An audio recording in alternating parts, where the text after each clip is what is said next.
बाल विवाह के खिलाफ शपथ लेते हैं। बाल विवाह एक सामाजिक बुराई और कानून का उल्लंघन है, जो बालिकाओं को शिक्षा, सुरक्षा, स्वास्थ्य और विकास में बाधा है तथा उनके सपनों को साकार होने से रोकता है। इसलिए मैं यह शपथ लेती हूँ कि मैं विवाह के खिलाफ हर संभव प्रयास करूंगी। मैं सुनिश्चित करूंगी कि मेरे परिवार, पड़ोस और समुदाय में किसी बालिका का बाल विवाह न हो।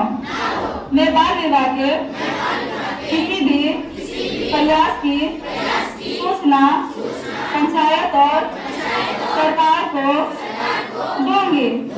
मैं सभी बच्चों की शिक्षा और सुरक्षा के लिए भी अपनी आवाज बुलंद करूंगी और बाल विवाह मुक्त भारत का निर्माण करूंगी। धन्यवाद। ठीक है, आप लोग कि आपके सामने जो बात हुई है और इस पर फोकस करते हुए तब ना आप डालिएगा फेसबुक पर, क्या है देख लीजिए।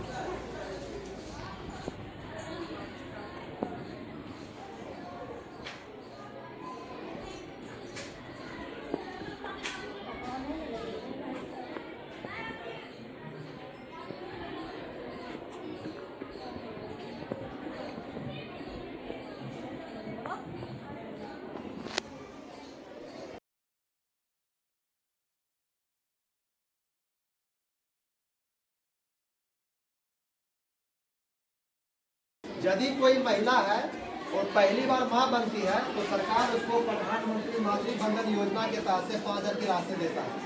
तो मां 18 साल से पहले बन जाएगी तो सरकार पैसा नहीं देगा। ठीक है, 18 साल के बाद यदि आपके घर में कन्या का जन्म हुआ है, कन्या शिशु का जन्म हुआ है, तो मुख्यमंत्री कन्या उत्थान योजना के तहत आपको 2,000 की राशि मिलेगा। वही बच्ची का जब उम्र 1 साल हो जाएगा उसको आधार बनवा देते हैं, फिर पहला जो बर्थडे उसका आप लोग बनाइएगा उसके अवसर पर तो 1,000 सरकार राशि देगा। कितना हो गया? 3,000 रुपया।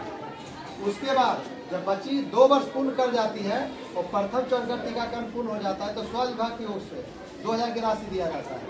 फिर वही बच्ची धीरे धीरे बड़ी होती है, विद्यालय में जाती है तो कभी पोशाक योजना के नाम पे पैसा मिलता है, कभी साइकिल के नाम पे पैसा मिलता है। उसके बाद यदि वही बच्ची मैट्रिक पास कर जाती है तो कितना मिलता है पता है? 10,000 की राशि मिलता है। वही लड़की जब इंटर पास कर जाती है तो 25,000 और स्नातक पास करने पर 50,000। जब टोटल राशि जितना हम बताए ना जोड़िएगा तो लगभग 1 लाख की राशि हो जाता है। तो बेटी को बचाने के लिए, बेटी को आगे बढ़ाने के लिए इतना तो स्कीम पता है। इसके साथ साथ कई ऐसी स्कीम है, आरक्षण की व्यवस्था सरकार किया है। अभी देखिए 1 to 5 में प्राथमिक शिक्षा की जो बहाली हुआ था उसमें क्या था कि आधा निश्चित महिलाओं के लिए रिजर्व कर दिया गया और इसका परिणाम है कि 1 to 5 पे जाइए, देखिए आपको मैडम बहुत सारी मिलती है। इसका उदाहरण है पंचायती राज संस्था में चल जाइए, मुखिया मिलेगा, वार्ड मिलेगा, जिला परिषद जो हमारे चेयरमैन है क्या है महिला है। नगर पालिका चुनाव में भी देखिए 50% सीट का रिजर्वेशन मिला है। बिहार पुलिस में देखिए 33% का आरक्षण है। बिहार पुलिस बिहार में लगभग 30,000 है। पूरे भारत में बिहार ऐसा पहला राज्य है जहाँ पे 30,000 पुलिस है, महिला पुलिस है। इतना महिला पुलिस अलग स्टेट में नहीं है। तो अच्छी बात है आप लोग के लिए। आप लोग पढ़िए, मन लगा के पढ़िए और बाल विवाह को बाय-बाय करना है। बाल विवाह मुक्त भारत अभियान की शुरुआत 27 नवंबर 2024 से स्टार्ट किया गया था। अभी 27 नवंबर जस्ट बीता है, 27 नवंबर 2025 पूरा 1 साल हो गया। लेकिन जो डाटा है, जो आंकड़ा बता रहा है, पूरे भारत में लखीसराय में बाल विवाह सबसे ज्यादा होता है। रैंकिंग की बात किया जाए तो बिहार में पहला स्थान है जहाँ पे लखीसराय जिला बाल विवाह सबसे ज्यादा हो रहा है। अब पूरे भारत में लखीसराय का स्थान दूसरा है। सुन रहे हैं अच्छा काम है 1 नंबर रहेंगे तो अच्छी बात होती है ना, और खराब काम में 1 नंबर है तो शर्म की बात है ना। हमारे लखीसराय जिला पे क्या है, कलंक लगा हुआ है। हम लोग बाल विवाह ज्यादा करवा रहे हैं। अरे बच्ची जन्म हुआ, उसको पढ़ाई का, उसके शिक्षा, पोषण, स्वास्थ्य, इस सब से हम लोग को मतलब नहीं रहता। सीधे हम सोचते जल्दी इसका शादी हो जाए। तो जल्दी शादी हुआ क्या होगा, उसका बचपना चला गया, उसका पढ़ाई चौपट हो गया, जल्दी शादी हुआ जल्दी माँ बन गई, उसका हेल्थ संबंधी कई सारे इशू आते हैं, तो कभी आर्थिक रूप से वो सशक्त हो पाएगी ना, शारीरिक रूप से वो सशक्त हो पाएगी ना, मेंटली मानसिक रूप से हो पाएगी।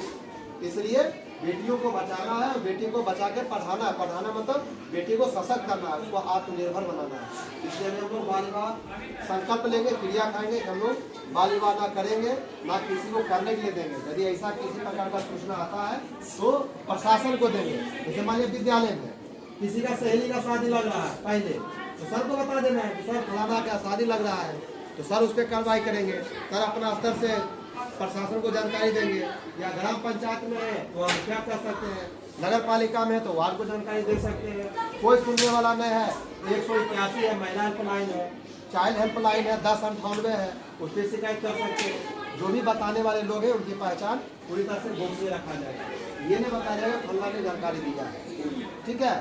तो इसके लिए हम लोग शपथ लेंगे।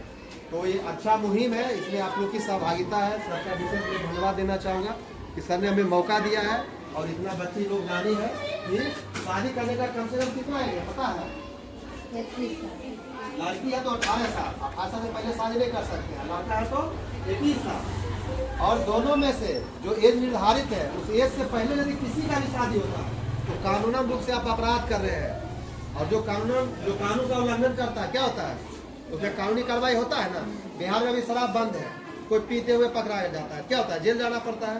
उसी प्रकार से यदि किसी समाज में कहीं पे बाल विवाह हो रहा है, तो बाल विवाह जहाँ पे हो रहा है तो दोनों पक्ष के, लड़का या लड़की, दोनों का अभिभावक दोषी होंगे।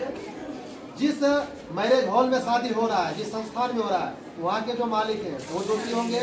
उसमें जो खाना बनाने के हलवाई आए हुए हैं वो भी दोषी होंगे, जो कैमरा मैन आए हैं वो दोषी होंगे, जो गीत गाने वाले जो आस पड़ोस में जो पड़ोसी हैं, सहेली हो सकते हैं, वो सारे दोषी हैं। जो पूजा करने पंडित जी आए हैं वो भी दोषी है। कहने का मतलब उस शादी में प्रत्यक्ष या अप्रत्यक्ष रूप से जिनकी भी सहभागिता होगी सारे लोग दोषी होंगे, और जो दोषी होंगे उस पर कानूनी कार्रवाई किया जाएगा। इसमें सुन लीजिए, इसमें 2 साल का जेल है और 1 लाख की आर्थिक रूप से जुर्माना है, दोनों हो सकता है। ठीक है, इतना कि हमने जानकारी दे दिया है, ठीक है। अब आपको पता है कि सुनिए, बिहार में शराब बंद है, फिर भी लोग पीने वाला पी रहा है, उसको क्यों मना करें? उससे बचने के लिए, ताकि आपकी अच्छी पढ़ाई हो, आपका करियर अच्छा हो, इसके लिए बेटी बचाओ बेटी पढ़ाओ योजना का शुरुआत किया गया है, ठीक है। हम लोग प्रत्येक विद्यालय में जा रहे हैं और वहाँ पे जा करके इसके बारे में जागरूक कर रहे हैं। गाँव में भी जा रहे हैं, वहाँ की जो महिलाओं के बीच बैठ कर हम लोग बातचीत करते हैं। ठीक, बहुत सारा ऐसा होता है कि जो तकनीक आ गया है अल्ट्रासाउंड, हम लोग जा करके पता कर लेते हैं कि लड़का है कि लड़की है। बात बोलिएगा, आपके पूर्वज या आपके अभिभावक जो गलती कर रहे हैं वो गलती हम लोग नहीं करेंगे। हम लोग अच्छी तरह से पढ़ाई करेंगे, और 2047 का जो विजन है विकसित भारत की जो परिकल्पना, जो लक्ष्य रखा गया है, उसमें हम लोग सहयोग करेंगे। इसके लिए कुछ माताएं हैं, इन लोग को विशेष रूप से बोलिए कि जो है बेटी को, जैसे आप स्लोगन देता है मैडम, घर भी है, वो भी माते हैं, ठीक है। तो ग्रेजुएशन तो दायित्व बनता है कि ग्रेजुएशन बेटी को कराना है।